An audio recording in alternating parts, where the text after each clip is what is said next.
قال الله تبارك وتعالى في كلامه المجيد أعوذ بالله من الشيطان الرجيم بسم الله الرحمن الرحيم لا أقسم بهذا البلد وأنت حل بهذا البلد ووالد وما ولد لقد خلقنا الإنسان في كبد أيحسب أن لن يقدر عليه أحد يقول أهلكت مالا لبدا يحسب أن لم يره أحد ألم نجعل له عينين ولسانا وشفتين وهديناه النجدين. قال المؤلف والمفسر رحمه الله تعالى أدام النفع بعلومه وعلومكم في الدارين آمين. إلى أن قال هذا قسم من الله تبارك وتعالى بمكة أم القرى في حال والساكن فيها حلالا لينبه على عظمة قدرها في حال إحرام أهلها. اب مفسر رحمت اللہ علیہ سورۃ البلد کی ان آیات مبارکہ میں ارشاد فرماتے ہیں کہ لا اقسم بهذا البلد جو ہے یہ قسم ہے اللہ تبارک و تعالیٰ کی طرف سے. اللہ نے قسم کھائی ہے مکہ کی جو ام القریٰ ہے، اور اللہ تبارک و تعالیٰ نے یہ قسم اس لیے کھائی تاکہ اس کی عظمت اور اس کی شان جو ہے وہ واضح ہو کہ اللہ تبارک و تعالیٰ نے اپنے اس گھر کو حرم بنا دیا ہے. اس میں جو باہر چیزیں حلال ہیں وہ بھی اس کے اندر حرام ہیں، اور خاص طور پہ جب اللہ کے بندے احرام باندھ کے آتے ہیں تو ایک حرمت حرم ہوتی ہے اور ایک حرمت احرام ہوتی ہے. یعنی ایک تو اللہ کے حرم کے اندر شکار کرنا، کسی درخت کا کاٹنا، کسی جانور کو مارنا منع ہے. اسی طریقے سے کوئی لکتا پڑا ہوا ہو، کسی کی کوئی چیز گری پڑی، اس کا اٹھانا منع ہے. اور پھر جب اس گھر کے لیے آدمی آتا ہے اور احرام کی حالت میں ہوتا ہے تو احرام کے اندر اس کا بالوں کو کٹانا، ناخن کٹانا، خوشبو لگانا، میاں بیوی کا آپس میں کوئی ایسی بات کہنا جو شہوت کی طرف مائل کرتی ہو، ان سب چیزوں کو اللہ نے حرام کر دیا. اس کی عظمت قدر اور اس کے جلالت شان کے مطابق اللہ نے قسم کھائی. قال خصیف بن مجاہد لا اقسم بهذا البلد لا رد علیہم اقسم بهذا البلد. حضرت مجاہد اور حضرت خصیف رحمۃ اللہ علیہ فرماتے ہیں کہ لا جو ہے یہ رد ہے کافروں پر. لا کا کلمہ جو ہوتا ہے یعنی نفی کے لیے ہوتا ہے کہ جو تم گمان کرتے ہو تمہاری بات غلط ہے، میں قسم کھاتا ہوں اس شان عظمت والے کی. وقال شبیب ابن بشر عن اکرمۃ عن ابن عباس لا اقسم بهذا البلد یعنی مکہ. حضرت ابن عباس رضی اللہ تعالی عنہ نے بھی فرمایا کہ یہ قسم جو ہے اس میں تو لفظ البلد، مراد البلد سے کیا ہے؟ مکہ مکرمہ. وانت حل بهذا البلد قال انت یا محمد صلی اللہ علیہ وسلم یحل لك ان تقاتل به. اللہ نے فرمایا محمد مصطفیٰ صلی اللہ علیہ وسلم ہم آپ پر حلال کر دیں گے کہ آپ اللہ کے حرم کے اندر بھی کفار اور مشرکین سے قتال کر سکیں گے. اور کسی کے لیے حلال نہیں کیا گیا، صرف یہ بھی خاصیت اور شان تھی حضور پاک صلی اللہ علیہ وسلم کی کہ اللہ تبارک و تعالیٰ نے آپ کے لیے چند گھنٹوں کے لیے اللہ کا حرم بھی حلال فرما دیا کہ مشرکین سے آپ جہاد کریں.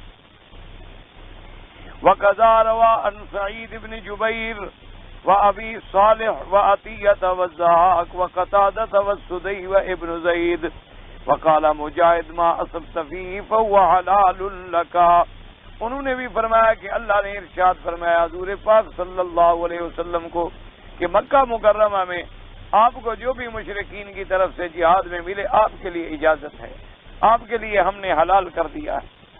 وقال قتادة وانت حل بهذا البلد قال انت به من غیر حرج ولا اثم ایک اور ترجمہ فرمایا حضرت قتادہ رحمۃ اللہ علیہ نے، انہوں نے فرمایا کہ اللہ نے خطاب فرمایا وَأَنْتَ حِلٌّ بِهَذَا الْبَلَدِ، یعنی یہ خطاب ہے حضور صلی اللہ علیہ وسلم کی ذات مبارک کو کہ آپ اس میں ایسے رہتے ہیں کہ آپ پر کوئی بوجھ بھی نہیں، کوئی گناہ بھی نہیں، یعنی آپ معصوم ہیں، آپ کے لیے اللہ تبارک و تعالی نے یہاں رہنا جو ہے وہ عصمت اور حفاظت کے ساتھ رکھا ہے۔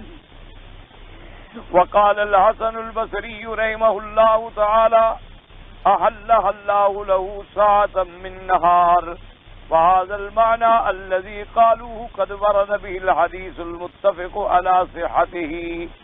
حضرت حسن بصری رحمت اللہ علیہ اس آیت کی تفسیر میں ارشاد فرماتے ہیں کہ تحقیق یہ شہر مکہ مکرمہ جو ہے اللہ نے اس کو حرام کر دیا تھا، لیکن حلال کر دیا گیا حضور پاک صلی اللہ علیہ وسلم کے لیے دن کے چند گھڑیاں، اور اس کے بعد فرماتے ہیں کہ اس معنی کے مطابق حدیث موجود ہے جو متفق علی صحیح، یعنی امام بخاری اور امام مسلم رحمت اللہ علیہم اور دیگر ائمہ بھی اس کی صحت پر متفق ہیں۔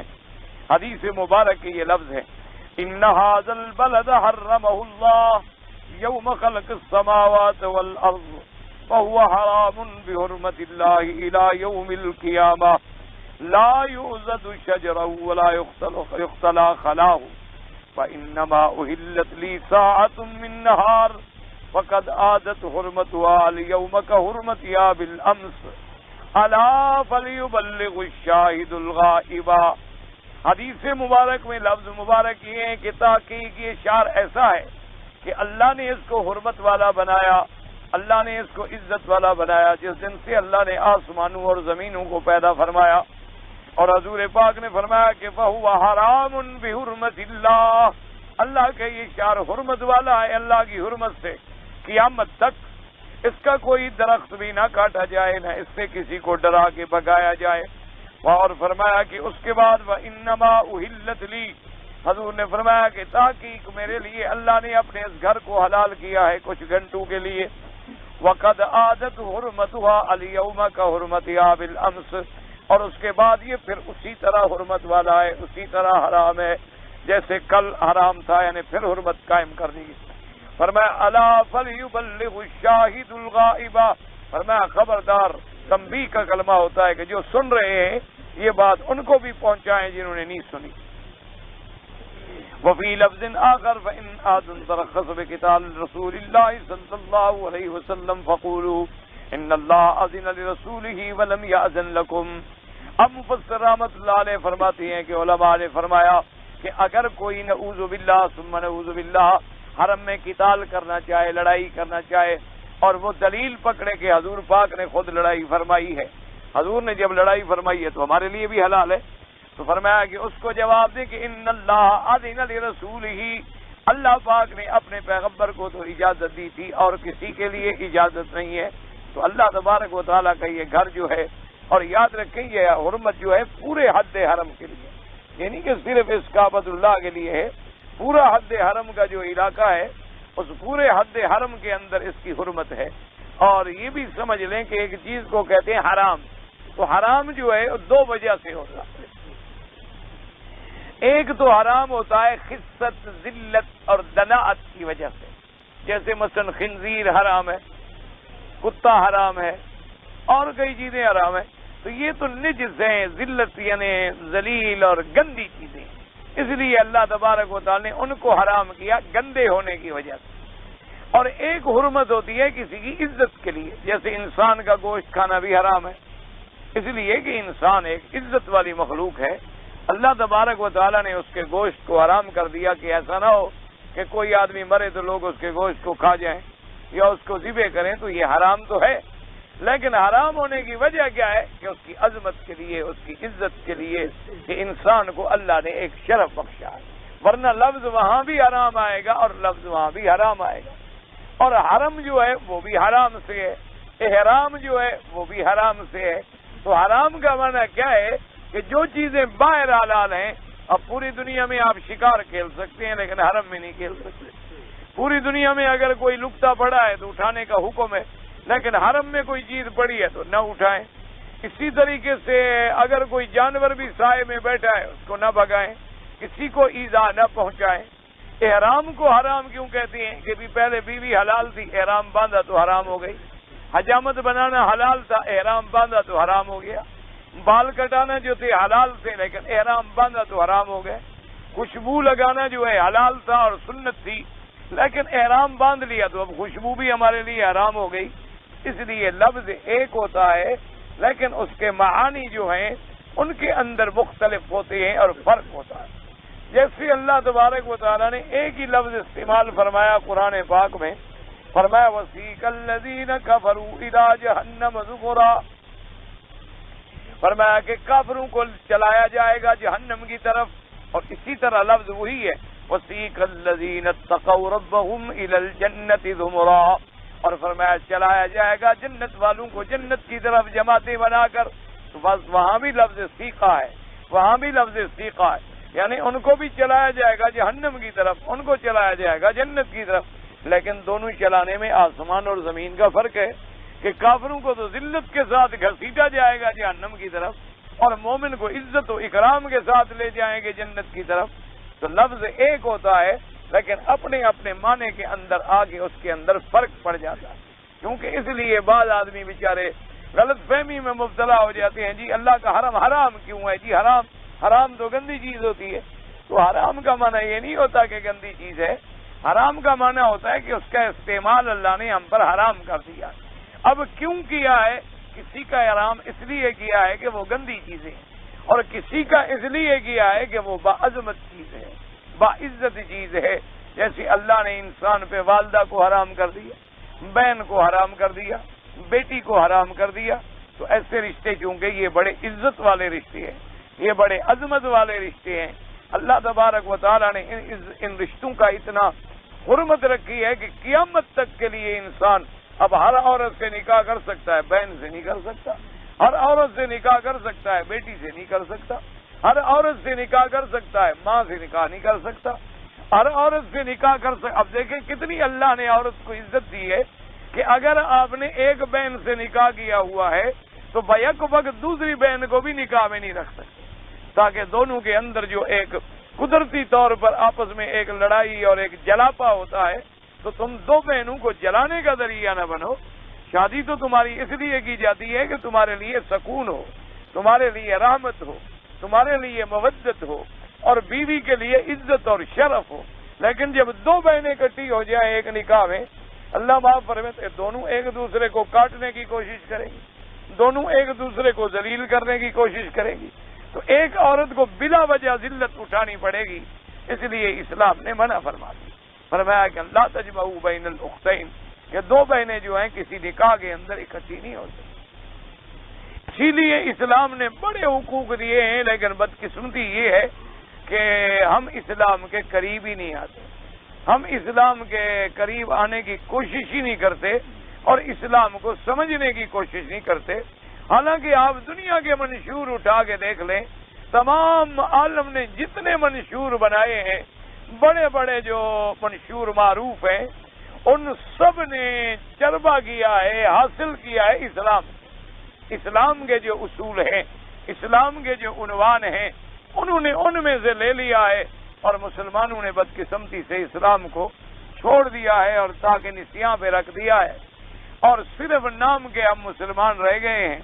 جیسے کہ روایات میں آتا ہے کہ ایک وقت آئے گا، حضور نے فرمایا میری امت پر، کہ اسلام کا صرف نام باقی رہ جائے گا اور قرآن جو ہے صرف کاغذوں پہ لکھا ہوا باقی ہوگا، یعنی نہ اسلام پر عمل ہوگا اور نہ اللہ کے قرآن پر عمل ہوگا۔ اسی طرح حضور پاک صلی اللہ علیہ وسلم نے فرمایا ایسا وقت بھی میری امت پہ آئے گا کہ لوگ قرآن پڑھیں گے اور بڑا ٹھیک قرآن پڑھیں گے، لیکن دین سے ایسے نکل جائیں گے جیسے تیر شکار سے نکل جاتا ہے، یعنی آپ تیر مارے نا جی طاقت سے تو وہ جانور کے پار ہو جاتا ہے، اس پر خون بھی نہیں لگتا، تو اتنی تیزی سے وہ نکل جاتا ہے۔ فرمایا یہ قرآن تو پڑھتے ہوں گے لیکن دین کے اندر سے ایسے نکل جائیں گے دین کا کوئی اثر بھی نہیں ہوگا ان پر، صرف قرآن زبانوں پہ ہوگا لیکن نہ دل کے اندر ہوگا اور نہ وہ عمل کے اندر ہوگا۔ اللہ تبارک و تعالی دعا کریں اللہ ہمیں پھر قرآن مجید کی طرف لوٹنے کی توفیق عطا فرمائے۔ چونکہ 2-3 دن تو آپ حضرات کے لیے تقریر ہو جاتی ہے تو طلباء کا سبق ہی رہ جاتا ہے، تو پھر ان کا حق بھی ڈر لگتا ہے نا کہیں یہ حضرات بھی ناراض نہ ہو جائیں. وقوله تبارک وتعالى ووالد وما ولد قال ابن جرير حدثنا ابو قريب قال حدثنا ابن عطية عن شريك بن خصيب بن كرمة عن ابن عباس رضي الله تعالى عنه في قوله تعالى ووالد وما ولد الوالد والذي يلد وما ولد الآخر والذي لا يولد له. حضرت ابن عباس رضی اللہ تعالیٰ عنہ فرماتے ہیں کہ اللہ نے قسم کھائی والد وما ولد، تو والد سے مراد وہ ہے الذی یولد یعنی جس کی اولاد ہو، وما ولد کا معنی کیا ہے الآخر الذی لم یولد، وہ آدمی جس کی اولاد نہ ہو. تو معنی یہ ہے کہ دنیا میں 2 ہی قسمیں ہو سکتی ہیں، ایک اولاد والا ایک بغیر اولاد والا. اس لیے اللہ تبارک و تعالی نے اپنی مخلوقات میں سے قسم کھائی. یہ حضرت ابن عباس رضی اللہ تعالی عنہ کا قول مبارک ہے. اور باقی الحمدللہ پہلے خلاصے میں سن چکے ہیں کہ حضرت آدم علیہ السلام اور اس کے بیٹے مراد ہیں، یا حضرت ابراہیم علیہ السلام اور ہمارے آقا حضرت سیدنا محمد صلی اللہ علیہ وسلم مراد ہیں. رواه ابن ابي حاتم عن حدیث لیکن وہ ابن عبداللہ القاضی به وقال اکرمت الوالد والآخر وما ولد الذي یلد. انہوں نے فرمایا کہ والد سے مراد جو ہے آخر جس کی اولاد نہ ہو، وما ولد سے مراد ہے جس کی اولاد ہو، بالعکس یعنی. رواه ابن یاتم وقال مجاہد وابو صالح وقتادہ والضحاک وسفیان الثوری وسعید بن جبیر السدی والحسن البصری وقصیب الشرابیل بن سعد وغیرہم یعنی بالوالد آدم وما ولد ولدو. فرمایا کہ والد سے مراد حضرت سیدنا آدم علیہ السلام ہے، کیونکہ اصل میں تو ابا سب کے آدم علیہ السلام ہے. کل بشر جو ہیں وہ آدم علیہ السلام، حضرت نوح علیہ السلام پھر ان کی اولاد سے آئے. پھر حضرت نوح علیہ السلام کے زمانے میں اللہ کا عذاب آیا تو پوری مخلوق ختم کر دی گئی، صرف وہ لوگ بچے جو ان کی کشتی میں سوار ہوئے، اور ان میں سے ان کی 3 اولاد تھیں، حام، سام اور یافر. پھر پوری دنیا میں ان کی اولاد کو اللہ نے پھیلا دیا. تو جب ہم دیکھیں گے الجد الابعد کہ وہ پہلا ابا تو وہ حضرت آدم علیہ السلام. وهذا الذي ذهب اليه مجاهد واصحابه حسن قوي لانه تعالى لما اقسم القرى وهي المساكن واقسم بعضه الساكن وهو آدم ابو البشر ولده. ابو فسر رحمۃ اللہ علیہ فرماتے ہیں کہ یہی قول کہ آدم اور ان کی اولاد مراد ہے، فرماتے ہیں یہی قول زیادہ بہتر ہے، اس لیے کہ پہلے اللہ نے قسم کھائی ہے کعبہ کی، پہلے اللہ نے قسم کھائی ہے مکہ مکرمہ کی. تو پہلے اللہ نے قسم کھائی یعنی مسکن کی، اس جگہ کی، اور اس کے بعد قسم کھائی ساکن کی، جو ان میں آباد ہوں گے، جو ان میں رہیں گے، جو ان کی آبادی کا ذریعہ بنیں گے. اس لیے فرماتی ہیں کہ حضرت مجاہد رحمۃ اللہ علیہ کا یہ قول مبارک جو ہے یہ زیادہ راجح ہے کہ لا اقسم بهذا البلد وانت حل بهذا البلد ووالد وما ولد یعنی آدم و اولادہ، آدم علیہ السلام اور ان کی اولاد. وقال ابو عمران الجونی ابراہیم وذریتہ، ابو عمران جونی فرماتی ہیں کہ نہیں، والد وما ولد، انہوں نے کہا والد سے مراد سیدنا ابراہیم علیہ السلام ہے اور اولاد سے مراد ان کی اولاد ہے. اچھا اس کا بھی مناسبت ہے کیونکہ کعبۃ اللہ کے بانی بھی سیدنا ابراہیم ہے، اور پھر میرے آقا کے جد امجد بھی سیدنا ابراہیم ہے، کیونکہ حضور صلی اللہ علیہ وسلم سید اسماعیل علیہ السلام کی اولاد ہیں. اس لیے فرمایا عمران الجونی نے کہ اللہ نے یہاں جو قسم کھائی ہے وہ حضرت سیدنا ابراہیم کی اور ان کی اولاد. رواه ابن جریر ابن ابی حاتم واختار ابن جریر انه آمن فی کل والد وولده وهو محتمل ایضا. ابن جریر رحمۃ اللہ علیہ نے اپنی تفسیر میں یہ لیا، انہوں نے فرمایا کہ نہیں، قرآن کا لفظ جو ہے وہ عموم پر ہے، مراد یہ ہے ہر والد اور ہر اولاد. مراد یہ ہے کہ اللہ تبارک و تعالی نے اپنی جمی مخلوق کو اس میں ذکر کیا ہے. مفسر فرماتے ہیں وَهُوَ مُحْتَمِلٌ أَيْضًا، یہ بھی مراد ہو سکتا ہے. وَقَوْلُهُ تَبَارَكَ وَتَعَالَى لَقَدْ خَلَقْنَا الْإِنسَانَ فِي كَبَدٍ. رواه ابن مسعود ابن عباس اکرم وجابر ابراہیم النخعی وخصمہ وذاک وغیرہ یعنی منتصبا، ذات ابن عباس بھی روایت منتصبا فی بطن امہ، والکبد الاستواء والاستقامہ. ومعنى هذا القول لقد خلقناه سويا مستقيما.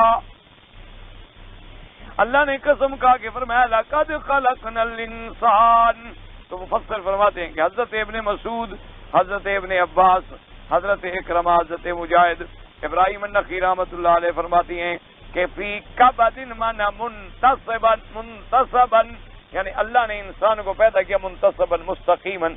اور حضرت ابن عباس رضی اللہ تعالیٰ عنہ کا قول مبارک میں کچھ اور بھی زیادہ ہے، فرمایا منتصبا فی بطن امہ، اللہ نے بچے کو پیدا فرمایا کہ اپنے ماں کے پیٹ میں وہ ایسے سیدھا کھڑا ہوتا ہے. فرمایا کہ قبض کا معنی کیا؟ استوا، سیدھا ہونا. قبض کا معنی کیا؟ استقامہ. تو اس کا معنی کیا ہوگا؟ فرمایا لقد خلقناہ سویا مستقیما، کہ تاکہ ہم نے پیدا کیا انسان کو سیدھا اور مستقیم. اللہ تبارک و تعالیٰ نے جب اس کو پیدا کیا ہے تو وہ ماں کے بطن میں ایسے قائم ہوتا ہے، ایسے سیدھا ہوتا ہے اور مستقیم ہوتا ہے. كقوله تبارك وتعالى يا أيها الإنسان ما غرك بربك الكريم الذي خلقك فعدلك فسواك فعدلك في أي سورة ما شاء ركبك. اللہ نے فرمایا کہ انسان کس چیز نے تمہیں اندھا کر دیا ہے، کس چیز نے تمہیں غرور میں اور دھوکے میں ڈال رکھا ہے کہ تو اپنے اس رب کریم کو بھی بھول گیا جس نے تمہیں پیدا کیا اور ٹھیک ٹھیک پیدا کیا اور جس نے تم کو برابر پیدا کیا، اور پھر جو صورت چاہیے اللہ تبارک و تعالی نے تمہیں وہ صورت عطا فرمائی، تو تم اس خداوند قدوس کو بھی بھول بیٹھے ہو. تو یہ حضرت ابن عباس کا، حضرت ابن مسعود اور ان حضرات کا قول ہے. وَقَقَوْلِهِ تَعَالَى لَقَدْ خَلَقْنَا الْإِنسَانَ فِي أَحْسَنِ تَقْوِيمٍ، جیسے اللہ نے فرمایا کہ ہم نے انسان کو بڑی بہتر حیت پہ پیدا فرمایا. وقال ابن ابي نجيح وجريج وعطاء بن في كبد قال في شدة خلق ألم تر إليه ذکر موردو ونبات اسنانه. ایک حضرت ابی نجیح، حضرت جریج اور حضرت عطاء نے حضرت ابن عباس کا یہ قول بھی نقل کیا فی کبد کا بنا فی شدت، کہ اللہ نے انسان کو مشقت پہ پیدا فرمایا. مشقت کا کیا معنی؟ تو فرمایا اس کے پیدا ہونے کی حالت کو دیکھو، پھر اس کے دانت نکلنے کی حالت کو دیکھو، تو گویا مشقت ہی مشقت چلی آ رہی ہے. وقال مجاہد فی کبد نطفہ ثم علقہ ثم مضغہ یتکبد فی الخلق. ان نے فرمایا کہ انسان جو ہے اللہ نے اس کو فی کبد مانا مشقت، کہ پہلے دیکھو وہ نطفہ ہوتا ہے، نطفے کے بعد وہ علقہ بنتا ہے، علقہ کے بعد وہ مضغہ بنتا ہے. تو گویا کہ ایک مشقت کے مراحل سے وہ گزارا جا رہا ہے اور مختلف مراحل سے اس کو نکالا جا رہا ہے. وَهُوَ كَقَوْلِهِ تَبَارَكَ وَتَعَالَى حَمَلَتْهُ أُمُّهُ كُرْهًا وَوَضَعَتْهُ كُرْهًا وَأَرْضَعَتْهُ كُرْهًا وَمَعِيشَتْهُ كُرْهًا فَهُوَ يُكَابِدُ ذَلِكَ. حضرت مجاہد فرماتی ہیں کہ جیسے اللہ نے فرمایا کہ اس کی اماں نے اس کو اٹھایا کتنی تکلیف سے، کہ اپنے پیٹ میں اٹھایا ہوا ہے، اور پھر ایک دن بھی نہیں، 2 دن بھی نہیں، چند دن بھی نہیں، بلکہ مہینے ماں نے اپنے بطن میں اٹھایا ہوا ہے بچے کو. کتنی تکلیف ہے. آپ اندازہ کرنا کہ کبھی آپ 4 سیر 5 سیر کا ایک پتھر لے لیں اور سر پہ رکھ کے چلتے رہیں، پھر دیکھیں آپ کو کتنی تکلیف ہوتی ہے. یا ایک 5 سیر کا وزن پیٹ پر باندھ لیں اور پھر چلیں پھریں، پھر دیکھیں کہ کتنی تکلیف ہوتی. تو کتنی تکلیفوں میں ماں بھی ہے اور بچہ بھی ہے. پھر جب پیدا ہوا تو تکلیف، پھر دودھ کا موسم یعنی زمانہ گزرا تو پھر بھی تکلیف، اور اس کے بعد بھی مختلف مشقات میں سے انسان کو گزارا گیا. اس لیے فرماتی ہیں لقد خلقنا الانسان فی کبد. وقال سعید بن جبیر رحمۃ اللہ علیہ لقد خلقنا الانسان فی کبد فی شدۃ وطلب معیشۃ. حضرت سعید بن جبیر فرماتی ہیں کہ اللہ نے انسان کو پیدا کیا مشقت میں، یعنی پیدا بھی مشقت، پھر زندگی میں کمانے کے لیے، رہنے کے لیے، کھانے کے لیے بھی ہر وقت محنت و مشقت میں. وقال اکرمۃ فی شدۃ وطول. ان نے فرمایا کہ اس کا معنی ہے سختی، اور انسان کو اللہ نے قامت بھی عطا فرمائی. وقال قتادۃ فی مشقۃ. وقال ابن ابی حاتم حدثنا احمد السام قال حدثنا ابو عاصم قال اخبرنا عبد الحمید بن جعفر سمعت محمد بن علی ابا جعفر الباقر رحمۃ اللہ علیہ سأل رجلا من الانصار عن قول اللہ تعالی قد خلقنا الانسان فی کبد قال فی قیامہ فاعتدال فلم ينکر علیہ. ابو جعفر فرماتی ہیں کہ میں نے سنا کہ محمد ابن علی ابی جعفر الباقر، آپ نے ایک آدمی سے پوچھا، انصار کا ایک آدمی تھا، کہ لقد خلقنا الانسان فی کبد کا کیا معنی ہے؟ تو اس نے کہا کہ جی فی کبد کا معنی ہے کہ اللہ نے اس کو قیام مستقیم پیدا کیا، اعتدال عطا فرمایا۔ تو فرماتے ہیں انہوں نے اس قول پر بھی انکار نہیں کیا، تو جب انکار نہ کریں تو معنی یہ ہے کہ ان کے نزدیک یہ قول بھی صحیح تھا۔ وروا من طریق ابو موجود سمیت راتنا کرا حاضر آیا لقد خلقنا الانسان فی کبد قال یکابد امرا من امر الدنیا وامرا من امر الاخرہ وفی روایت یقال مذائق الدنیا وشدائد الاخرہ۔ انہوں نے فرمایا کہ شدت کا معنی یہ ہے کہ اس کو دنیا میں رہنا ہے تو کبھی دنیا کا کام کرتا ہے، پھر دین کا کرتا ہے، پھر دنیا کا کرتا ہے، پھر دین کا کرتا ہے، ایک کام ادھر کا انجام دیتا ہے، ایک کام ادھر کا انجام دیتا ہے۔ اب اپنے کاروبار میں لگا ہوتا ہے اور نماز کا وقت آ گیا، پھر کاروبار چھوڑا، پھر نماز میں بھاگا، اب نماز ختم ہو گئی تو پھر دوڑا کہ جلدی کروں دکان کھولوں جا کر، پھر اذان ہو گئی، پھر جلدی جلدی دکان بن گیا، پھر نماز میں بھاگا۔ ایک امر دنیا کا کر رہا ہے، ایک امر آخرت کا کر رہا ہے، تو یہ شدت اور سختی ہے۔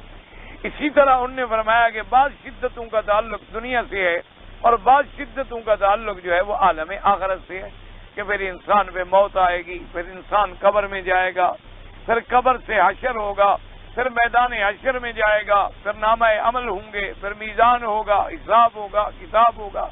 اس لیے انہوں نے فرمایا کہ یہ پوری مشقت ہے۔ اور اس کے بعد فرماتی ہیں وقال ابن زید لقد خلقنا الانسان فی کبد قال آدم خلق فی السماء ثم ذلك الكبد۔ حضرت ابن زید نے ایک اور ترجمہ فرمایا، انہوں نے فرمایا کہ ہم نے پیدا کیا انسان کو کبد میں، کیا مانا آسمان میں، یعنی سب سے پہلے آدم علیہ السلام کو آسمانوں میں پیدا کیا گیا، کیونکہ آدم علیہ السلام تو زمین پہ پیدا نہیں ہوئے۔ آدم علیہ السلام کو اللہ نے جب پیدا فرمایا تو آسمانوں میں پیدا فرمایا۔ اسی لیے روایات میں آتا ہے کہ جب آدم علیہ السلام کا جسد اللہ نے بنا دیا اور ابھی اس میں روح نہیں پھونکی گئی تھی، تو اس وقت ابلیس لعین جو ہے لعنت اللہ علیہ، ابلیس جو ہے یہ بھی وہیں رہتا تھا، ملائکہ کے ساتھ رہتا تھا۔ اس نے دیکھا کہ کوئی ایک چیز ہے، اتنا بڑا جسہ ہے، بنا ہوا ہے اور جنت میں ہے، لیکن پتہ نہیں کہ کیا چیز ہے۔ ملائکہ سے پوچھا تو ملائکہ بھی نہیں جانتے۔ اس نے کہا بھی یہ کیا ہے؟ انہوں نے کہا ہمیں بھی سمجھ نہیں آتی۔ تو کہتی ہیں کہ وہ آیا اور اس نے دیکھا تو اس نے ایک طرف سے پھونک ماری، یعنی منہ کی طرف سے، تو وہ ہوا جو تھی بطن سے ہوتی ہوئی باہر نکلی۔ کہنے لگا سمجھ تو نہیں آتی کہ یہ کیا مخلوق ہے، لیکن بہرحال جو مخلوق بھی ہے اندر سے ہے خالی، اس کو ثابت قدم رہنا ہوگا بڑا مشکل۔ جیسے مثلا ایک بھری ہوئی چیز ہو تو ہلتی نہیں نا، اگر خالی چیز ہو ذرا بھی ہوا ہے تو ہل جائے گی۔ اس لیے اس نے ایک اپنا انداز قائم کیا، تو بہرحال اسے پتہ نہیں تھا کہ کیا ہے۔ پھر اللہ تبارک و تعالی نے آدم علیہ السلام میں روح پھونکی، جب روح پھونکی گئی تو پھر آدم علیہ السلام زندہ ہوئے۔ آدم علیہ السلام کے پھر اللہ نے عظمت عطا فرمائی، آپ سارا الحمدللہ پڑھ چکے ہیں۔ ایک ترجمہ حضرت ابن زید نے یہ بھی فرمایا وختار ابن جریر المراد بذلک مقابلۃ الامور والشاقہ۔ مفسر فرماتے ہیں کہ ابن جریر رحمۃ اللہ علیہ نے اسی ترجمے کو زیادہ راجح قرار دیا کہ انسان جو ہے مشقات میں ہے، مختلف مشقتوں سے گزرتا ہے۔ وقوله تبارک وتعالی ایحسب ان لن یقدر علیہ احد قال ابن آدم یظن ان لن یسر ناظر المال من این اکتسبہ وین انفقہ۔ حضرت قتادہ فرماتے ہیں اس آیت کے ترجمے میں کہ ابن آدم یہ گمان کرتا ہے کہ کوئی اس سے قیامت میں پوچھے گا بھی نہیں کہ یہ مال تم نے کیسے کمایا اور کہاں کہاں تم نے خرچ کیا، نہیں، بلکہ اللہ تبارک و تعالیٰ تو ہر چیز کا سوال فرمائیں گے۔ اور یہ گمان کرتا ہے کہ اللہ یقدر علیہ احد، کہ مجھ پر کسی کی کوئی قدرت نہیں ہے، میں جو کما رہا ہوں، جو کھا رہا ہوں، جو لٹا رہا ہوں، حلال ہے حرام ہے، کوئی مجھ سے نہیں پوچھے گا، فرمایا نہیں بلکہ اس سے سوال کیا جائے گا۔ قال قوله تبارک و تعالی قال حسن البصری ایحسب ان لن یقدر علیہ احد یاخذ مالہ وقال قتادہ یحسب ان لن یقدر علیہ قال یظن ان لا یسر المال من این یکتسب وان انفقہ وقال السدی ایحسب ان لن یقدر علیہ احد قال اللہ عز وجل، یعنی اللہ نے فرمایا کہ کیا ابن آدم یہ گمان کرتا ہے کہ میرے اوپر کسی کی کوئی قدرت اور طاقت نہیں ہے، بلکہ اللہ کی قدرت جو ہے وہ سب پر ہے. ایک ایک ذرے کا حساب دینا ہوگا. وَمَن يَعْمَلْ مِثْقَالَ ذَرَّةٍ خَيْرٍ يَرَهُ وَمَن يَعْمَلْ مِثْقَالَ ذَرَّةٍ شَرًّا يَرَهُ کہ ذرے کے برابر بھی بھلائی کرو گے تو ملے گی اور ذرے کے برابر بھی برائی کرو گے تو وہ بھی ملے گی. تو ایک ایک چیز کا جب حساب ہونا ہے اس لیے انسان پر لازم ہے کہ اپنی جوانی کو دیکھے کہ میں کہاں خرچ کر رہا ہوں, اپنے مال کو دیکھے کہ میں کہاں لگا رہا ہوں, اور اپنے کھانے پہ غور کرے کہ میں کیا کھا رہا ہوں, تاکہ حلال اور حرام کی تمیز باقی رہے. اور جن معاشروں میں یاد رکھیں حلال اور حرام کی تمیز مٹ جاتی ہے ان معاشروں کا حال ایسا ہو جاتا ہے جیسے جانوروں کا معاشرہ ہو, پھر وہ انسانوں کا معاشرہ نہیں رہتا. ابھی آپ دیکھیں کہ بھئی یورپ کے ممالک جو ہیں جن کو ساری دنیا بڑی للچائی ہوئی نظروں سے دیکھتی ہے کہ بڑے ترقی یافتہ ملک ہیں اور بڑے ایڈوانس ہیں اور بڑے جدید ٹیکنالوجی پہ ان کا کنٹرول ہے اور فلاں ہے, لیکن آپ یقین فرمائیں ان کے معاشرے کو آپ قریب ہو کر اگر اندر سے دیکھیں تو آپ کو ترس آئے گا, ان پر رحم آئے گا کہ یہ کیسے زندہ ہے کہ جہاں نہ باپ ہے, نہ بیٹا ہے, نہ ماں ہے, نہ بہن ہے, نہ کوئی رشتہ ہے, نہ کوئی عزت ہے, نہ کوئی احترام ہے, نہ کوئی تقدیر ہے, نہ کسی حلال اور حرام کا فرق ہے. ایسے معاشرہ ہے جیسے جانوروں کا معاشرہ ہو, کھا رہا ہے اور پی رہا ہے اور مر رہا ہے اور چل رہا ہے. تو یہ معاشرے تب اصلاح ہوتی ہے جب اللہ کے قانون, یہ بیٹی ہے, یہ بیوی ہے, ورنہ ابھی آپ جدید جو نئی نئی رپورٹیں آ رہی ہیں آپ پڑھ کے دیکھیں کہ لاکھوں کی تعداد میں بچے حرامی ہیں جن کا پتہ ہی کوئی, جن کے باپ کا بھی کوئی پتہ نہیں کہ کون. آپ حیران ہوں گے کہ ایک دو یونیورسٹیوں کی یعنی جب انہوں نے چیک اپ کی ہے تو ان میں 38% لڑکیاں ابھی پڑھنے والی جو ہیں وہ پہلے حاملہ ہو چکی ہیں, ان کو ابھی شادی کا تو تصور نہیں, حاملہ پہلے ہو چکی, یعنی 100 میں سے 38 لڑکیاں. جب معاشرے کا یہ عالم ہو جائے تو پھر آپ اندازہ کریں گے وہ جانوروں کا معاشرہ کہلا سکتا ہے. جیسے حضور پاک صلی اللہ علیہ وسلم کے آنے سے پہلے مکے کی زندگی پہ آپ نظر ڈالیں, یہ کیا تھا؟ بس شراب پی رہے ہیں اور ایک دوسرے کو مار رہے ہیں اور ڈاکے ڈال رہے ہیں اور لوٹ ہے, مار ہے, قتال ہے. جو زور والا ہے وہ سردار ہے, جو کمزور ہے وہ مظلوم ہے, مقہور ہے, مجبور ہے. ایک ایک سردار کے گھر میں 100 عورت پڑی ہوئی ہے. سود ہے, کوئی سپاہی ظلمات بعضها فوق بعض, یعنی اندھیرا ہی اندھیرا تھا. پھر اللہ پاک نے اپنے پاک پیغمبر کو بھیجا, حضور صلی اللہ علیہ وسلم تشریف لائے اور آپ نے ان کی زندگیوں میں انقلاب برپا کر دیا کہ وہ معاشرہ جو جانوروں کی طرح رہتا تھا ان پہ دنیا کے انسان رشک کرتے. یعنی آپ حیران ہوں گے, کافروں نے اپنی کتابوں میں لکھا ہے کہ اگر حضرت عمر رضی اللہ تعالیٰ عنہ جیسے تاریخ اسلام میں 2-4 آدمی اور پیدا ہو جاتے تو پوری دنیا سے کفر مٹ جاتا. یعنی وہ بھی معترف ہے. یعنی عیسائیوں نے کتاب لکھی ہے, حالانکہ جن کا عقیدہ سیدنا عیسیٰ علیہ السلام پہ ہے, لیکن انہوں نے پہلے نمبر پہ ذکر کیا حضرت محمد الرسول اللہ صلی اللہ علیہ وعلا آلہ واصحابہ وسلم تسلیما کثیرا کثیرا. انہوں نے فرمایا عیسیٰ علیہ السلام نے بڑا کام کیا لیکن ایک قوم میں, ایک علاقے میں اور محدود, اور پھر وہ آپ کا کام جو ہے اتنا کامیاب بھی نہ ہو سکا کہ آخر اللہ میاں کو اٹھا لینا پڑا.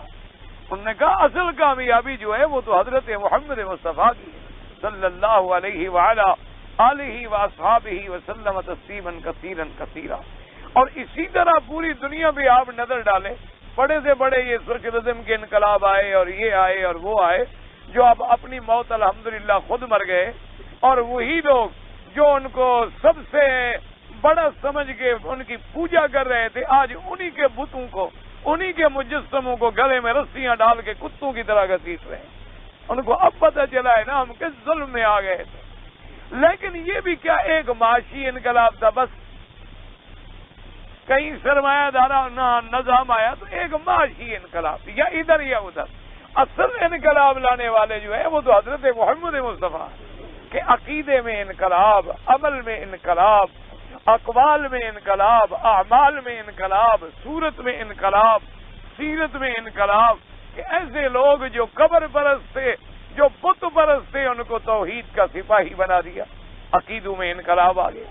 جو ظالم تھے ان کو رحم دل بنا دیا، جو ڈاکو اور لٹیرے تھے ان کو محافظ بنا دیا، اور جن کی شکلیں انسانی شکلیں بھی نہیں تھیں ان کو انسانی شکلوں میں لے آئے۔ تو یہ حقیقی معنوں میں جو کامرانی اور کامیابی ہے وہ صرف حضرت محمد مصطفیٰ صلی اللہ علیہ وآلہ آلہ واصحابہ وسلم تسلیما کثیرا کثیرا کو حاصل ہوئی۔ اور ایسی قوم میں آئے جہاں تعلیم نہیں، ایسی قوم میں آئے جہاں مدرسہ نہیں، ایسی قوم میں آئے جہاں کوئی یونیورسٹی نہیں، ایسی قوم میں آئے جہاں رسل و رسائل نہیں، ایسی قوم میں آئے جہاں کوئی وسائل نہیں، ایسی قوم میں آئے جہاں کوئی معاشی اور اقتصادی حالت بھی بہتر نہیں، بلکہ بیچارے کبھی سامان خریدنے شام جاتے تھے اور کبھی یمن جاتے تھے، اپنے پاس تو ان کے کوئی چیز بھی نہیں ہوتی تھی، اور سارا میں رہنے والے اور خالص بدو، لیکن ان میں ایسی تبدیلی پیدا فرما دی کہ وہ آسمان کے ستاروں کی طرح چمکنے والے بن گئے کہ آج تک دنیا کی تاریخ ایسے نفوس اور ایسی جماعت پیدا کرنے سے قاصر ہے۔ اور پھر اس جماعت کی آپ قربانی دیکھیں کہ انہوں نے مدینہ منورہ سے نکل کر، انہوں نے مکہ مکرمہ سے نکل کر مشرق مغرب شمال جنوب تک حضور کے پیغام کو پہنچا دیا۔ کوئی جگہ ایسی نہیں جہاں صحابہ نے دین نہیں پہنچایا، کوئی مقام ایسا نہیں الحمدللہ ثم الحمدللہ جہاں انہوں نے اسلام کے پرچم نہیں گاڑ دیے۔ ورنہ مکے والوں کا کیا نام تھا؟ اللہ کے کعبے میں 360 تو بت رکھا ہوا تھا، کعبے شریف کے اندر بھی بت تھے اور کعبے کے باہر بھی بت تھے، صفا پہ بھی بت تھے اور مروہ پہ بھی بت تھے۔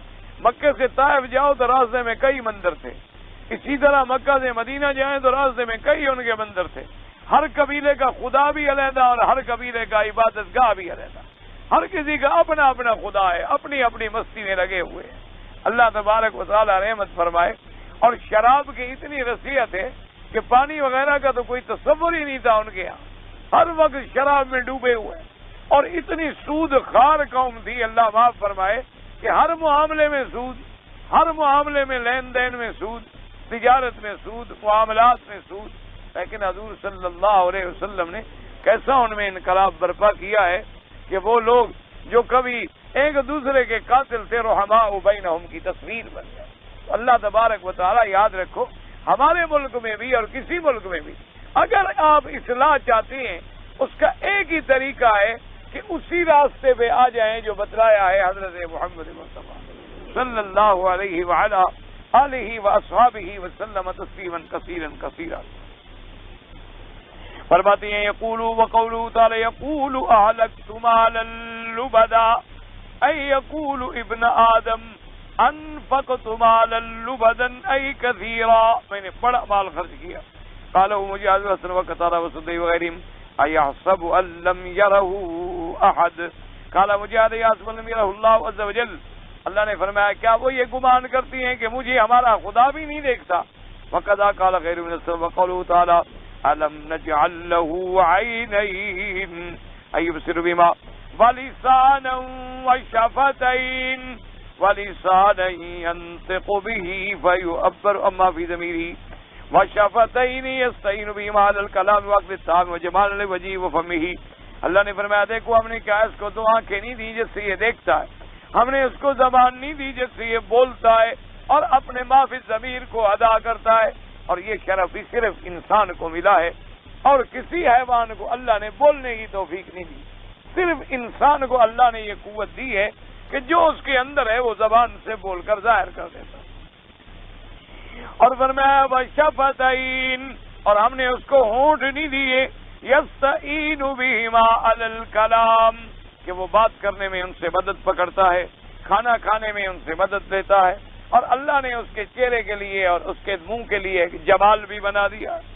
وقد روى الحافظ ابن الساکر في ترجمة ابن ربيع الدمشقي المقول قال قال النبي صلى الله عليه وسلم يقول الله تعالى يا ابن آدم قد أنعمت عليك نعما إذا من لا تحصى عددها ولا تطيق شكرها وإن مما أنعمت عليك أن جعلت لك عينين تنظر بهما وجعلت لهما غطاء فانظر بعينيك إلى ما أعللت لك وإن رأيت ما حرمت عليك وأسبق عليهما غطاءهما وجعلت لك لسانا وجعلت له غلافا فانطق بما أمرتك وأحللت لك فإن أرد عليك ما حرمت عليك فأغلق عليك لسانك وجعلت لك فرجا وجعلت لك سترا فأصب بفرجك ما أحللت لك فإن أرد عليك ما حرمت عليك فأرخ عليك سترك ابن آدم إنك لا تعمل سخطي ولا تطيق انتقامي.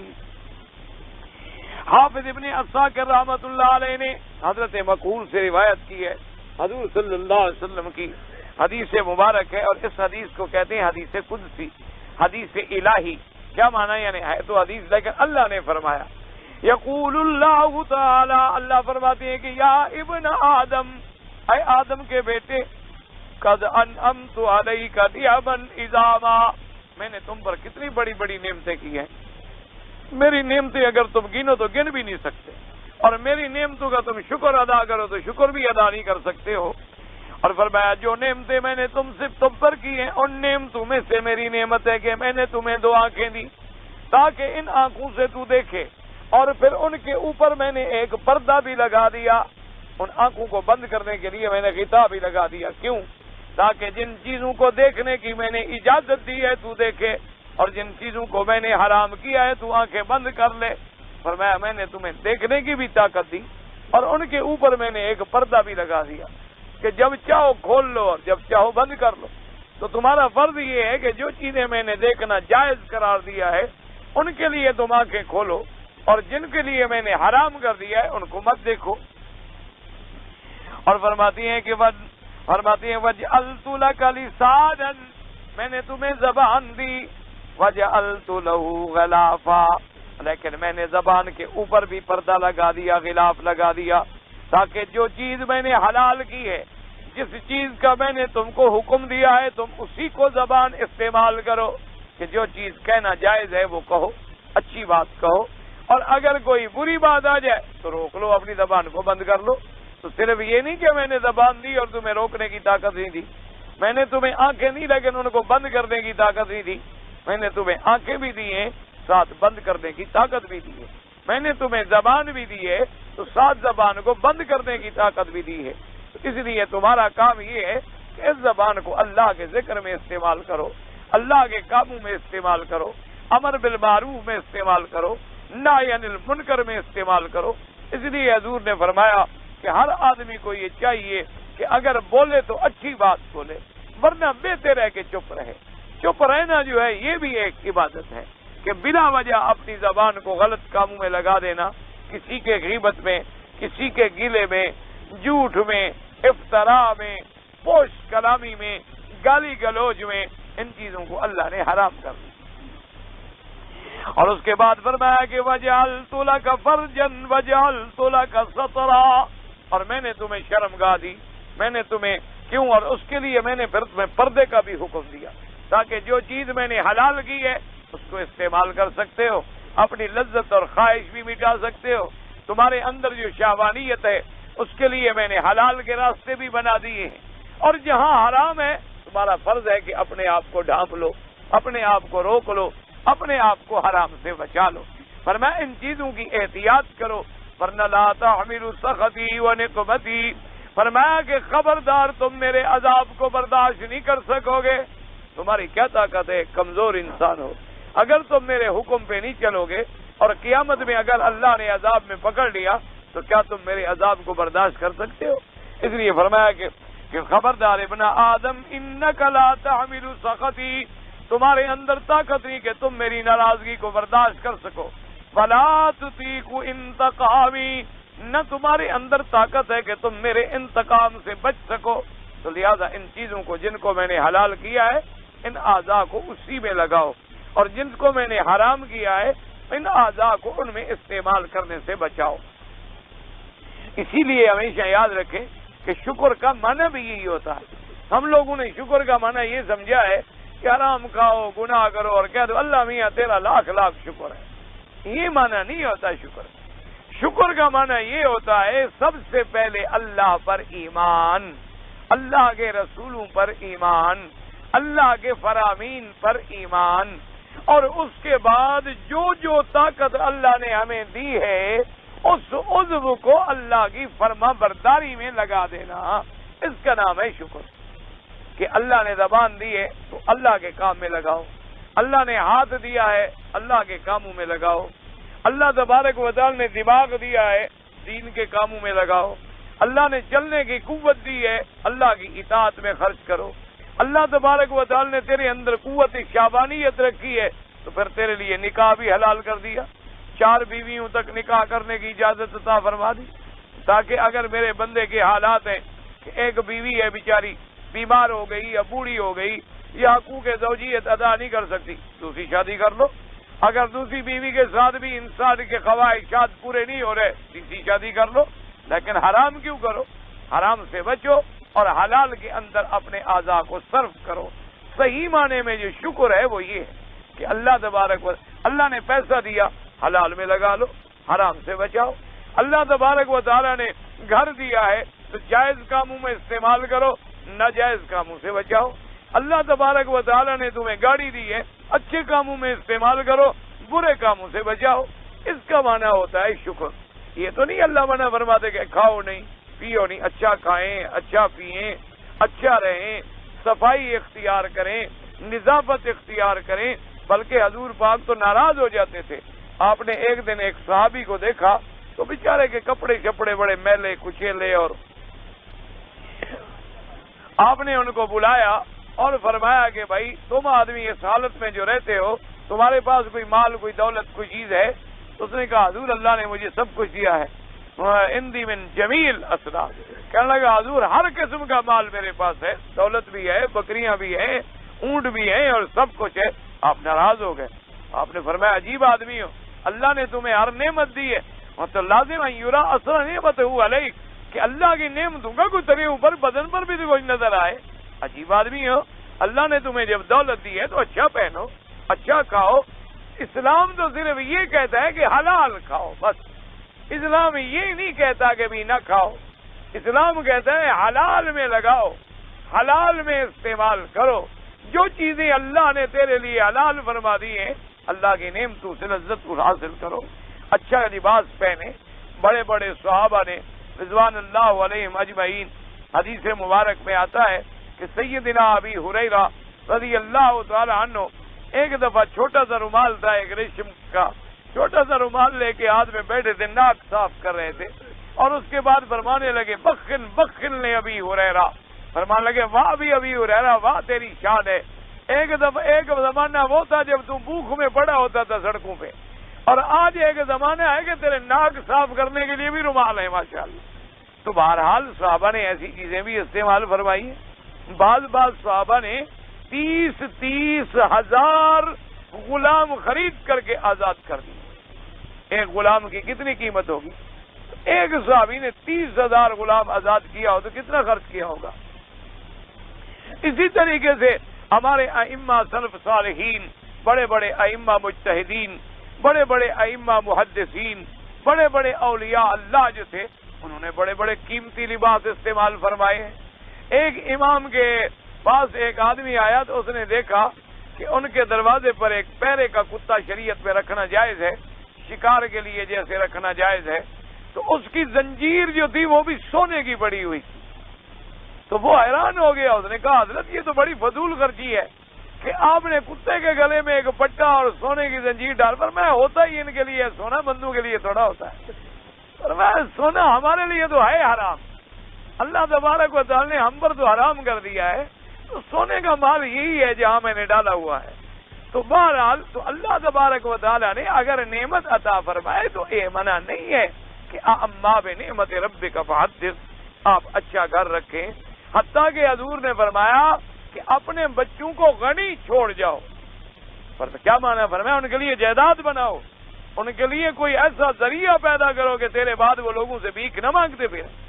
فرمایا ان تترکہم عالۃ یتکففون الناس، فرمایا عجیب بات ہے کہ تم اپنے بچوں کو فقیر چھوڑ دو کہ تمہارے مرنے کے بعد وہ بھیک مانگا کرے لوگوں سے۔ فرمایا ان تترکہم اغنیا، ان کو غنی چھوڑ کر جاؤ، ان کے لیے کچھ کر کے جاؤ تاکہ تیرے بعد وہ بھی کسی کے آگے محتاج نہ ہو۔ اسی لیے حضور پاک صلی اللہ علیہ وسلم کا حکم ہے کہ اپنے بچوں پر کھلا خرچ کرو، اللہ تبارک و تعالی زیادہ برکتیں عطا فرماتے ہیں۔ فرمایا اپنی بیوی پر، اپنے آل پر، اپنے بچوں پر زیادہ سے زیادہ کھلا خرچ کرو، جتنا تم ان پہ زیادہ کھلا خرچ کرو گے اللہ تیرا رزق اتنی بڑھا دے، اللہ تبارک و تعالی تیرے نعمتیں اتنی زیادہ عطا فرما دے، لیکن شرط یہی ہے کہ اللہ کے حکم کے خلاف نہ ہو، بس ایک سیدھی سی بات۔ اب دیکھیں نا جی، ایک آدمی مکان بناتا ہے، وہ کہتا ہے جی اچھا ذرا دکان یار کھلا بنا لو تاکہ اگر ضرورت پڑے گی تو ہم نماز بھی پڑھ لیں، تو اب وہی دکان جو ہے اس کی عبادت بھی بن گئی، حالانکہ دکان بنا رہا ہے اس کا دفتر، لیکن وہ کہتا ہے یار اس کو ذرا اور تھوڑا سا کھلا بنا دو، اچھا اندر بھی ایک حمام لگا رہے ہیں یار 2-4 ٹونٹیاں اور بھی ذرا لگا دو، کیونکہ ملازمین کبھی وضو شضو کریں گے تو تکلیف نہ ہو، تو وہی چیز تیرے لیے عبادت بن گئی، وہی چیز تیرے لیے ثواب کا ذریعہ بھی بن گئی، کام تو کر ہی رہے ہو، کام تو وہاں کر ہی رہے ہو، صرف تھوڑا سا ذہن کو بدلنا ہوتا ہے۔ اب مثال کے طور پر آپ آ رہے ہیں کہ جی وکیل صاحب کو چلے ملا ہے، ایک خیال یہ بھی ہے دل میں کہ چلو یار دوست ہے ملاتے ہیں، پھر بھی ٹھیک ہے، لیکن اگر تھوڑا سا آپ تھوڑا سا یوں رخ کر لیں کہ یار چلتے ہیں، کوئی مسئلہ بھی پوچھ لیں گے، کوئی دین کی بات بھی سمجھ لیں گے اور دوست ہے ملاقات بھی ہو جائے گی، تو اب وہ آپ کا ایک ایک قدم جو ہے عبادت بن جائے۔ بات تو وہی کی ہوئی، آ تو رہے ہیں آپ سفر تو کر رہے ہیں، آپ چل بھی رہے ہیں، آپ مل بھی رہے ہیں، ملاقات بھی ہو رہی ہے، لیکن نیت پر اللہ نے ایک ایک قدم پر اجر رکھ دیا کہ بھئی دین سیکھنے کے لیے جا رہا ہے، ایک مسئلہ معلوم کرنے کے لیے جا رہا ہے، کوئی چیز اللہ کے دین کی سن لوں گا تو میرا فائدہ ہو جائے گا۔ اس لیے بہرحال اللہ کی نعمتوں کی ہر جگہ جو ہے فرمایا قدر کرو، اور جن چیزوں کو میں نے حلال کیا ہے ان کو حلال کرو، اور جن چیزوں کو میں نے حرام کیا ہے ان سے بچو۔ فرماتے وَهَدَيْنَاهُ النَّجْدَيْنِ الطَّرِيقَيْنِ قال سفیان الثوری عاصم بن عبد الله هو ابن مسعود رضی اللہ تعالی عنہ وَهَدَيْنَاهُ النَّجْدَيْنِ قال الخير والشر، اللہ نے فرمایا میں نے تمہیں خیر بھی بتلا دی، تمہیں شر بھی بتلا دیا۔ وقد روى علی بن عباس مجاہد اکرمۃ ابی وائل بن صالح محمد بن کعب الضحاک وعطاء الخراسانی في آخرين وقال عبد الله بن وهب قال اخبرني ابن حيان يزيد بن ابي حبيب بن سنان سعد بن مالك رضي الله تعالى عنه قال قال رسول الله صلى الله عليه وسلم هما نجدان فما جعل نجد الشر احب اليكم من نجد الخير، فرمایا دو ہی راستے ہیں، ایسا نہ ہو کہ تمہیں برائی کا راستہ زیادہ محبوب ہو جائے اور برائی کا راستہ چھوڑ بیٹھو۔ فرمایا تفرد به سنان بن سعد وقال سعد بن سنان وقد استغفر من وقال احمد النسائي والجوزجاني منكر الحديث سعد بن سنان وقال احمد ترکت حدیثه للسرا به، انہوں نے کہا میں نے اس کی حدیث لینا چھوڑ دیا کہ مضطرب ہو گیا تھا۔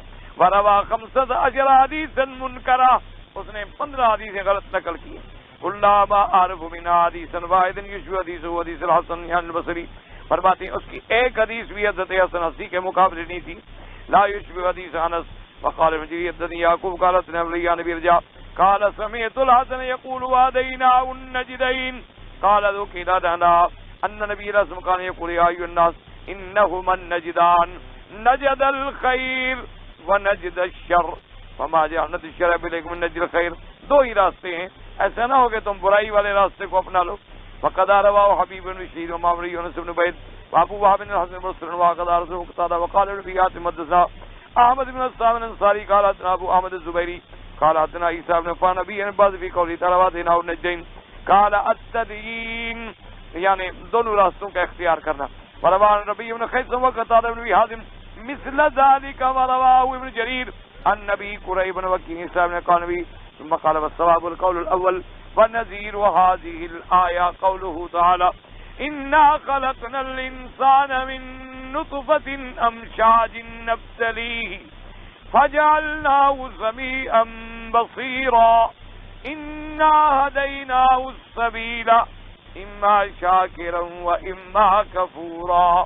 اللہ نے فرمایا ہم نے انسان کو پیدا فرمایا ایک مادہ منویہ سے جو مختلف ہے، اور پھر ہم نے اس کو سننے والا بھی بنایا، دیکھنے والا بھی بنایا، یعنی ہم نے اس کو خیر اور شر دونوں کے راستے بتلا دیے۔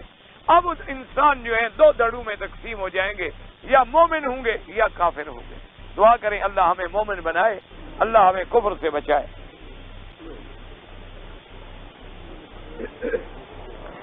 میں اپنے بہنوئی کا قرض دار ہوں اور مجھے مدد کی ضرورت ہے، کوئی میری مدد کرے انشاءاللہ. بہرحال ہم تو دعا بھی کرتے ہیں اور اللہ نے توفیق دی تو مدد بھی کریں گے. اللہ آپ کی مشکلات جو ہے دور فرما دیں. جی کہ پگڑی باندھنا جو ہے وہ سنت ہے، اور سنت ہے تو یہاں استعمال کیوں نہیں کرتے؟ تو کوئی ضروری تو نہیں ہوتا کہ جو بھی سنت ہو لباس میں آدمی وہی استعمال بھی کرے. اگر کریں تو الحمدللہ، نہ کریں تو کوئی گناہ تو نہیں. یعنی آپ کے لباس مبارک میں سنت ہے کہ آپ نے مثلا جو قمیض مبارک پہنا اس طرح اگر کوئی پہنے تو سبحان اللہ. آپ نے جو جوتا مبارک پہنا اس طرح کا کوئی پہنے، لیکن یہ تو نہیں کہ دوسرے جوتے کو آپ نے منع فرما دیا یا دوسرے قمیض کو آپ نے منع فرما دیا یا دوسرے طرز کے ہاں صرف وہ لباس منع کیا گیا جس کے اندر کافروں کے ساتھ تشابہ بنے، یعنی تاکہ آدمی کی شکل باعتبار لباس کے مسلمانوں سے ملے، کفار سے نہ ملے. کیونکہ اس کی وعید آئی ہے، حضور نے فرمایا کہ جو آدمی اپنی شکل، اپنی چال، اپنی ڈھال، اپنا لباس جس قوم کی طرح بناتا ہے اللہ قیامت میں انہی کے ساتھ کھڑا کر دے. اس لیے وہ منع ہے. ورنہ لباس کوئی ٹوپی پہنے تب بھی جائز، کوئی پگڑی باندھے الحمدللہ، کوئی آدمی رومال باندھ لے تب بھی الحمدللہ. کوئی آدمی اب ٹوپی کی بھی کئی طریقے آ جاتے ہیں. ہر ملک کے اندر ایک مختلف لباس ہوتا ہے. صرف لباس میں حرام کیا ہے کہ ایسا لباس جو خالص ریشم سے بنا ہو وہ حرام ہے. اللہ کے نبی نے مردوں پہ حرام کر. عورتوں کے لیے وہ لباس حرام ہے جس سے ان کے بدن اور اعضاء نظر آئیں، یعنی باریک ہو وہ بھی حرام. لباس موٹا ہے لیکن تنگ ہے کہ ہر بدن کا عضو نظر آ رہا ہے وہ بھی حرام. ورنہ اس کے علاوہ جو بھی کپڑا پہنے کوئی منع نہیں. اگر کوئی پگڑی نہ باندھے تو یہ نہیں کہ وہ گناہ گار ہے یا اس کو ضرور باندھنی چاہیے، یہ ضروری نہیں ہوتا. کیونکہ یہ لباس مبارک کی سنتیں ہیں کہ ایک دفعہ حضور پاک نے 2 چادریں بھی استعمال فرمائی. ایک دفعہ حضور صلی اللہ علیہ وآلہ وسلم نے ایسی 2 چادریں بھی استعمال فرمائی جن میں سرخ قسم کے پٹے لگے ہوئے. ایک دفعہ حضور صلی اللہ علیہ وسلم نے ردا اور ازار بھی استعمال فرمائی. شلوار کے بارے میں آتا ہے کہ آپ نے خرید فرمائی لیکن استعمال کا موقع نہیں ملا اور آپ نے پسند فرمایا شلوار بھائی اچھا کپڑا ہے کہ آدمی کے بدن کو ڈھانپ لیتا ہے اور ننگا ہو جانے کا خطرہ کم ہو جاتا ہے. کیونکہ چادر تو کھل سکتی ہے نا، لیکن شلوار زیادہ محفوظ ہے. تو بعض علماء فرماتے ہیں کہ ایک دفعہ حضور نے استعمال بھی فرمائی، لیکن راجح قول یہ ہے کہ آپ نے خریدی ہے، پہننے کا موقع ہی نہیں ملا، لیکن آپ نے پسند فرمایا اس کو. ورنہ حضور نے اب ساری زندگی چادر باندھی، تو اب اگر کوئی شلوار پہنے تو اس کو کہو جی تم چادر کیوں نہیں باندھتے ہو؟ یہ کوئی بات بنا نہیں ہوتی.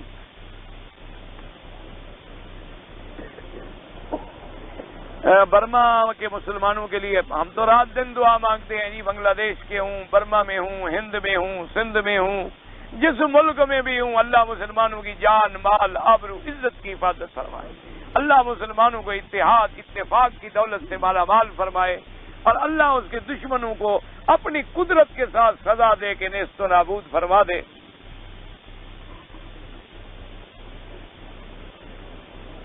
اگر کسی مرد نے نعوذ باللہ اپنی بیوی کو یعنی الٹے راستے سے استعمال کیا ہو، اللہ کے نبی نے لعنت بھیجی ہے. فرمایا کہ من اتی فی دبر امراته، حضور نے فرمایا کہ جو آدمی عورت کو غلط راستے سے استعمال کرتا ہے اس پہ اللہ کی لعنت ہوتی ہے. اس لیے فوراً توبہ کریں، استغفار کریں، ندامت اختیار کریں اور آئندہ ایسی حرکت نہ کریں. اللہ نے قرآن میں بھی فرما دیا کہ نساؤکم حرث لکم، اللہ نے عورتیں تمہاری کھیتی بنائی ہے، تو کھیتی جہاں سے پیدا ہوتی ہے صرف اسی جگہ کو استعمال کرنے کی اجازت ہے. اور البتہ اسلام نے یہ اجازت دی ہے کہ آدمی طریقہ چاہے کوئی اختیار کرے لیکن راستہ ایک ہی رہے گا. یعنی چاہے سو جائیں، بیٹھ جائیں، کھڑے ہوں، کچھ ہوں، میاں بیوی کوئی شکل بھی اختیار کر سکتے ہیں، لیکن فی سمام واحد، حضور نے فرمایا کہ جگہ وہی ایک ہوگی. کیونکہ غلط جگہ جو ہے یہ عمل لوط ہے، اور لوطی آدمی کی سزا یہ ہے. حضرت علی فرماتے ہیں جو آدمی لڑکے سے بدفعلی کرے یا عورت سے بدفعلی کرے غلط طریقے سے، اس کی سزا یہ ہے فرمایا کہ ان دونوں کو قتل کر دیا جائے. اور امام ابو حنیفہ رحمۃ اللہ علیہ فرماتے ہیں کہ ایسے آدمی کو پہاڑ کی چوٹی پہ لے جاؤ اور وہاں سے اس کو پھینکو اور اوپر سے پتھروں کی بارش کر کے مار ڈالو. کیونکہ فرمایا کہ جیسے اللہ نے لوط کی قوم پہ عذاب بھیجا ہے ان لوگوں کے ساتھ ایسی سزا دینی چاہیے۔ تو بہرحال تمہیں میرا خیال ہے کہ اللہ نے تمہیں ندامت دی ہے، ورنہ تم پوچھتے ہی نہ، ورنہ جو بے حیائی میں لگا ہو پوچھتا کہاں ہے وہ؟ جب پوچھے تو معلوم ہوتا ہے کہ کوئی دل میں ڈر آ گیا ہے تو توبہ کر لو اور اللہ تبارک و تعالیٰ سے معافی مانگو۔ اللہ پاک پردہ ڈالنے والے ہیں، معافی دینے والے ہیں، لیکن آئندہ ایسی حرکت کبھی نہ کرنا۔ اب مسلمان بھی نعوذ باللہ اتنی گندی حرکتوں پہ آ گئے ہیں جو کافر کرتے تھے، ان کو نتیجہ مل گیا ہے ایڈز کا۔ اللہ نے ایک ایسی بیماری ان پہ مسلط کر دی ہے، ایک ایسا عذاب مسلط کر دیا ہے کہ جس کا ابھی تک دنیا کے پاس علاج ہی کوئی نہیں۔ اور وہ ایڈز کہاں سے آئی ہے؟ یہی وجہ غیر فطری سے، حیوانوں سے بدفعلی، ان کی عورتیں کتوں سے بدفعلیاں کرواتی ہیں، ایسے ایسے واقعات ہزاروں ہو رہے ہیں۔ اب مسلمان بھی تجربہ کر رہے ہیں، سیکھ رہے ہیں۔ کہتے ہیں جی حقوق العباد میں سب سے بڑا حق جو ہے وہ بیوی کا ہے۔ بیوی کا کہاں ہے؟ پہلے تو ماں باپ کا ہے بھائی، بیوی تمہیں پہلے یاد آ گئی۔ تو پہلا حقوق جو ہے وہ ماں اور باپ کے ہیں، پھر اس کے بعد بیوی کے بھی حقوق ہیں۔ اور ہم غریب لوگ ہیں، 3 سال کی نوکری پہ آ گئے ہیں اور ہم جا نہیں سکتے اور بیویوں کا حق ادا نہیں کر سکتے۔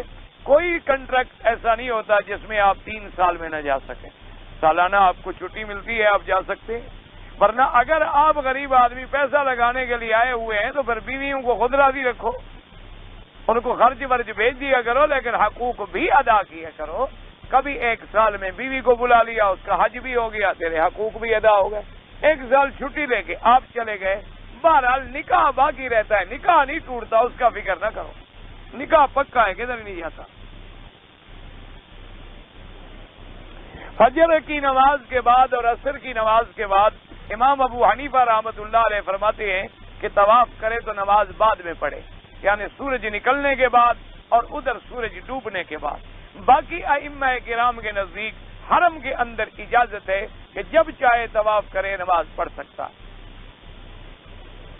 اصل بھائی یہ مسئلے جھگڑے کے ہیں ہی نہیں، ان میں جھگڑا نہ کیا کرو، اختلاف بھی نہ کیا کرو۔ کیا مانا؟ مثلا ایک آدمی ہے، اس کی فلائٹ ہے، اس نے جانا ہے، عصر کے بعد اس نے طواف کر لیا ودا کا، پڑھ لے الحمدللہ، باقی ائمہ نے اجازت دی ہے، پڑھ لے اور چلا جائے۔